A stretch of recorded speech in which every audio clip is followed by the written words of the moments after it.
Okay, I hope you have read up to the part where Henry, disguised, is going to meet with and have a discussion with Bates, Court, and Williams. Bates and Williams are the big one, Williams especially. And now I want you to think about this. These are common soldiers. They don't even recognize Henry, you know. They have no reason to recognize Henry. They don't go move in his circles, that sort of thing. And so what is obviously on their minds, as well as everybody in that camp, is thoughts of that they're probably going to die the next day. That this is their last night on earth, and here's this king who has brought them over here, have promised them, some glory and riches here, and things are not turning out as he had planned. They all expected to be at Calais, getting stronger, healthier, and waiting out the winter to fight in the spring. But that wasn't going to happen. And so they are low on men, and they're really believing that this is their last day on earth. Okay? And so they're pondering their immortal souls, and Henry comes in and is going to join this discussion. Very interesting theological discussion here. And a couple of the key things that they're going to bring out are the fact that the whole idea of dying well. Well, remember, all of these men would be Catholic, and to die well would mean that you would have a chance to confess your sins. In fact, in the Catholic Church, that's one of the sacraments. Extreme unction is getting to confess your sins before you die, your last rites, sort of things, right? And so, how often does that happen in battle? Well, it doesn't, and so the idea of dying well, we're going to bring up, nobody dies well who dies in battle, okay? Because they're in there killing people, and then they don't get a chance to confess their sins. They don't get a chance to confess killing those people before they die. All right, so they're a little concerned here. And so a court says, Brother John Bates, is not that the morning which breaks yonder? Bates says, I think it is, but we don't have any cause. We don't want to see this new day. And Williams says, probably because we won't see the end of it. Okay, we might see the beginning of this day, but we won't see the end of it. And then in comes Henry. He identifies himself as a friend, and they ask him what captain he serves under, and he says Erpingham. And then Williams says that Erpingham is a good commander, and what does he think of their estate? Meaning, what does he think of their chances of victory? And the king says, well, not of his victory, I'm sorry, of their estate, meaning how they look and the king calls it as it is. He said, well, we look like a terrible mess. And Bates says, he hasn't told the king that, has he? And Henry says, no, nor should he. Everybody should, keep their fears to themselves and that sort of thing. That's what he says in that long thing. Nor is it not meet. That means appropriate that he should. For though I speak to you, I think the king is but a man as I am. The violet smells to him as doth to me. the elements show to him as it doth to me. All his senses have but human conditions. His ceremonies laid by, in his nakedness he appears but a man, and though his affections are higher mounted than ours, yet when they stoop with the like wing. Therefore, when he sees reason of fears, as do we, his fears, out of doubt, be of the same relish as ours are. He's saying, he's feeling the same way we are. Okay, now Bates and Williams, they're not so willing to buy this. Okay. Bates says, he may show what outward courage he will, but I believe, as cold a night as it is, he could wish himself in Thames up to his neck, and so I wish I were, or he were, and I by him, at all adventures, so we were quit here.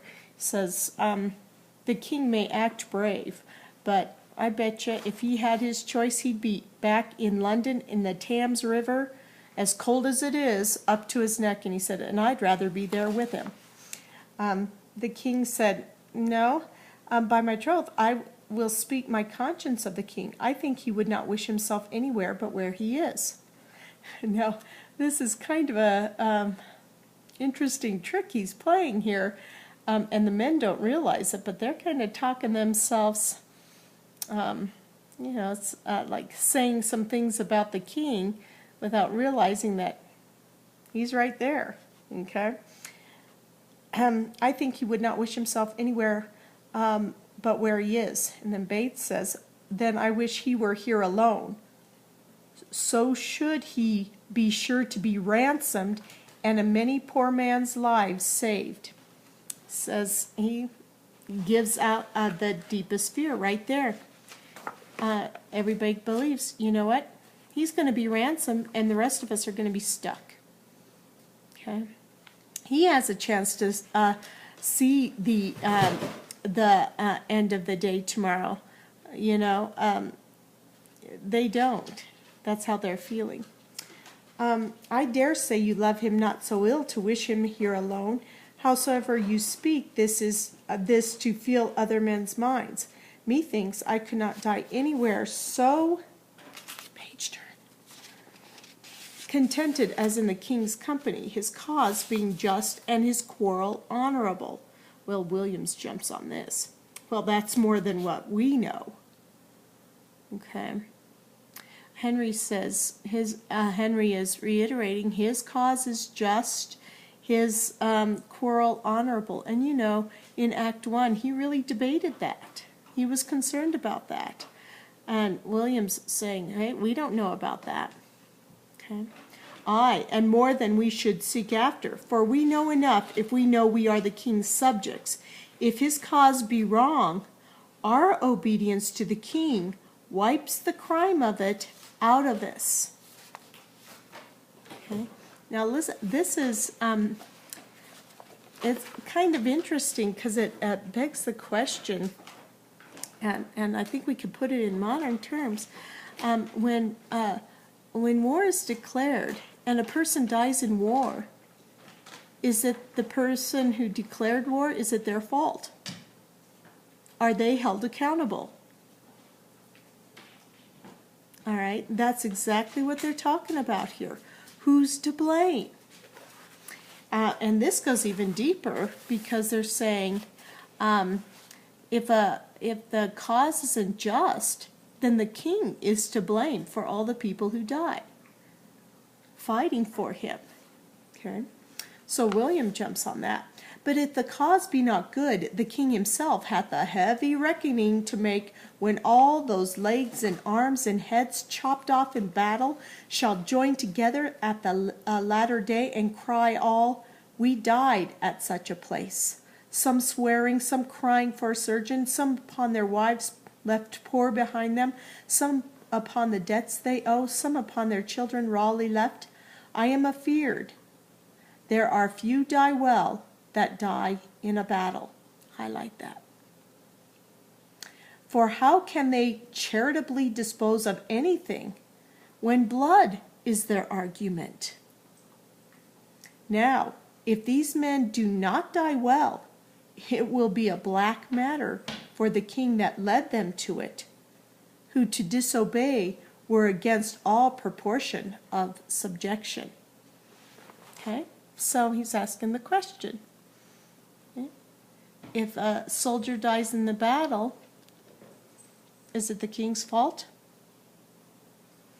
They're saying in purgatory, okay, when they're being judged, on Judgment Day, when they're being judged, what will be their argument? They're covered in blood from Agincourt, and if that wasn't a just cause, if it was not God's will that they be there, is it their fault that they killed people? They were under direct orders to do so.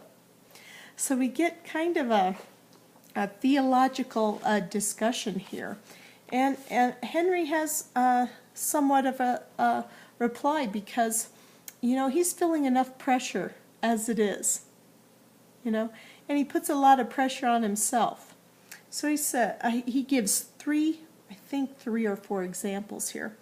So, if a son that is by his father sent about merchandise do sinfully miscarry upon the sea, the imputation of his wickedness by your rule should be imposed upon his father that sent him. Or if a servant under his master's command transporting a sum of money be assailed by robbers and die in many unreconciled iniquities, you may call the business of the master the author of the servant's damnation. But this is not so. Okay, so he says, okay, so a servant, a guy sends the servant, or Mr. Bradley sends somebody down to the office, and that person is attacked by an unruly third grader and beat up, that it's Mr. Bradley's fault because he sent him downstairs to the office? No, it's not Mr. Bradley's fault. It's that third grader's fault, right? Right? That's what Henry's trying to get them to see. The king is not bound to answer the particular endings of his soldiers, the father of his son, nor the master of his servant. For they purpose not, and this is something to highlight, they purpose not their death when they purpose their services. Okay? Certainly Henry isn't intending for them to die. All right? Besides, there is no king, be his cause never so spotless, if it come to the arbitrament of swords, can try it out with all unspotted soldiers. And he says, I know what kind of people I brought with me to fight. There are people here who have tons of sins to be confessed. Okay? Some, in fact, are trying to escape the law. Okay? And that is the truth. Some would be given the choice. You go and fight with Henry, or you go in prison. Okay? He knows that. Okay? And hello, look at our Bardolph, Pistol, and Nym. Well, just Pistol and Nym now. He knows that people are going there for reasons of their own that are not true to his intent. Okay? Some pre-adventure have on them the guilt of premeditated and contrived murders, some of beguiling virgins with broken seals of perjury, some making the wars their bulwark, that hath before gored the gentle bosom of Peace with pillage and robbery. Now, if these men hath defeated the law and outrun native punishment, though they can outstrip men, they have no wings to fly from God. Highlight this part. War is his beetle. The his in that is God. War is his vengeance, so that here men are punished for before breach of the king's laws in now the king's quarrel. He's saying war is how God gets to those who brings justice upon those who try to escape justice. Okay. Now I'm out of my 15 minutes here. I'm going to click off, and then I'm going to have one more part, a little bit to say on this, and then I'm going to explain your next project. Okay.